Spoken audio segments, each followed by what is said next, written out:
আসসালামু আলাইকুম প্রিয় দর্শক। তো বিসিবি নতুন সভাপতি হচ্ছেন কি তামিম ইকবাল।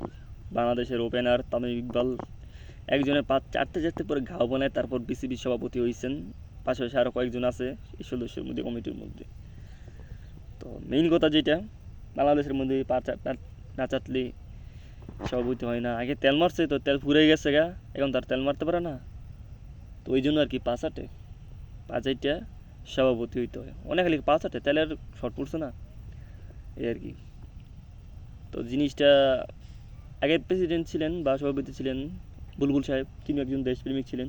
দুর্নীতি যেগুলো হইতেছিল বিসিবির মধ্যে সেগুলো তুলে ধরছেন, এবং এই বিষয়ে নিয়ে হাসান আবদুল্লাহ সংসদের মধ্যে বলছে যে বিসিবির বাংলাদেশ ক্রিকেট বোর্ডে হয়ে গেছে এখন বাপের দোয়া ক্রিকেট বোর্ড। সংসদের মধ্যে এটা বলছে, পর আবার প্রতিবাদ করতে সরকারি দলের সালাউদ্দিন সাহেব এই বাপের দোয়া ক্রিকেট বোর্ড নিয়ে। ঠিক আছে, তো ওই হলো ঘটনা। আর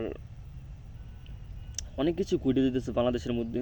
ঠিক আছে, আপনারা যারা নাকি অন্ধভক্ত না বিভিন্ন রাজনৈতিক দলের, তারা আসলে এই জিনিসটা বুঝতে পারছেন কী কী হইতেছে। যদি আপনার অন্ধভক্ত হয়ে যান দলের প্রতি, তাহলে আপনাদের দেশ অন্ধ হয়ে যাবো, অন্ধকার হয়ে যাবো।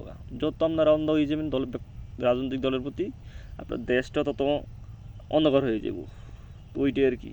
তো আমাদের যে বিক্রমপুরী ভাই, ওনারও মুক্তি চাই। ঠিক আছে, একজন জুলাই যোদ্ধা।